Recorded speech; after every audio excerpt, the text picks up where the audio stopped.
Hi, this is the Cosmic Reader here, and today you're listening to my review on Mortal Kombat 2. Before we get started though, let me just say that I'm somewhat of a fan of the franchise. My first exposure to the franchise was through MKX. I've also played through the other two games after that, MK11, MK1, and I even have an arcade machine that holds the original trilogy. Reason why I'm telling you this is because this review is not going to be a positive one. But first, let me tell you about the positives that I appreciated in this film. What the movie does well the most is the comedy, especially when it comes to Johnny Cage, and my favorite show stealer of both the first film and this film, Kano. I love that they brought Josh Lawson's Kano back, because he doesn't miss with his comedic timing. Out of most of the cast, I feel like Josh Lawson has the most fun being on set. I also love the level of details that's put into Mortal Kombat 2 with how they try to make this film feel like you're watching the actual games. Every scene that is shown in this film before they get to the combat feels like all of the cutscenes you would see in the games right before they go to the stage transitions. And the way they shoot the fighting tournaments looks and feels like you're watching someone actually play the games. That's the kind of fan service I love when it comes to films based off of popular properties. Just little details like that make fans of fighting games appreciate the film a lot more than the casual audience. Fan service in films are always great. But my problem is, in order to truly appreciate a film that wants to show so much love and care to an established franchise, I feel like the script needs to be written better, and the acting needs to be better as well. I truly do believe that Hollywood is heading into a scary state where it's nothing but brain rot slop. At least when it comes to big blockbusters. Because a lot of the big blockbusters that I've seen mostly just care about fan reactions than they do telling a good story. Another example of a film that has that similar problem is something like Minecraft. That film is honestly kind of terrible, but the only thing that film had going for it was just the audience reacting in such chaotic ways. Mario Galaxy is another example. I love everything that the film has referenced for all generations of Mario fans, but the story felt really rushed.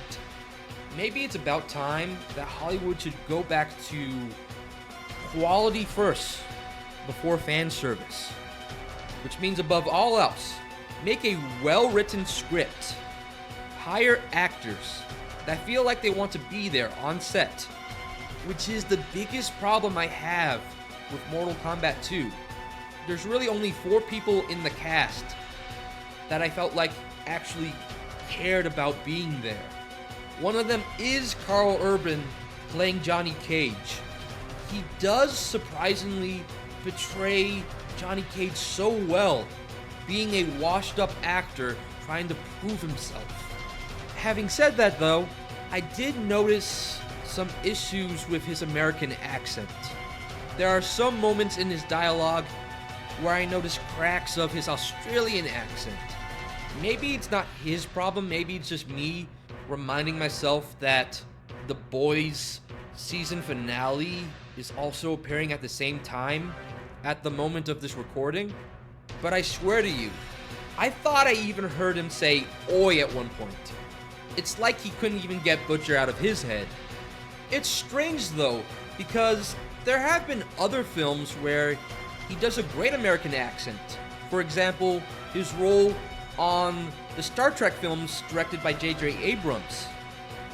Another big issue that I would want to address is that there's certain changes in the lore of Mortal Kombat in which I believe should have not been changed. How I could possibly describe that change without spoiling the film is that it's similar to how Rey in Star Wars became the kind of character that Anakin was established to be.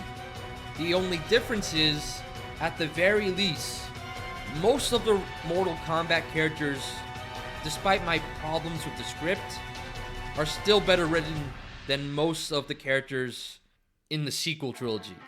I don't know if that's going to make sense to you, but I hope it does once you see the film. The last thing that I have a problem with is that the way this film ends kind of confuses me, because it puts itself in a position where I question, where are they going to go from here? Think about it this way.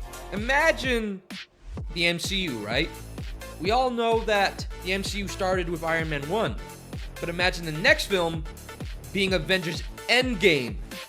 Again, I don't know how to explain this stuff without spoiling it to you, but I felt like the main conflict of the games has already been resolved. So what else can they work with for the third film whenever that releases? So that's all I have for you today, but I do want to say this. Just because I'm not as much of a fan of this film as much as most of the audience, does not mean I'm trying to prevent you from watching the film yourself. I'm just giving you my thoughts. But still, I would like for you to choose whether you think this film would be worth your time or not. And then maybe if you do decide to watch the film, tell me your thoughts in the comments. With that being said, this has been the Cosmic Reader, and I'll see you in the cosmos. Thank you for watching. Subscribe to the Cosmic Reader, hit the notification bell so that you can be notified for whenever I upload my next video. Hit the like button and share this video all over any kind of social media.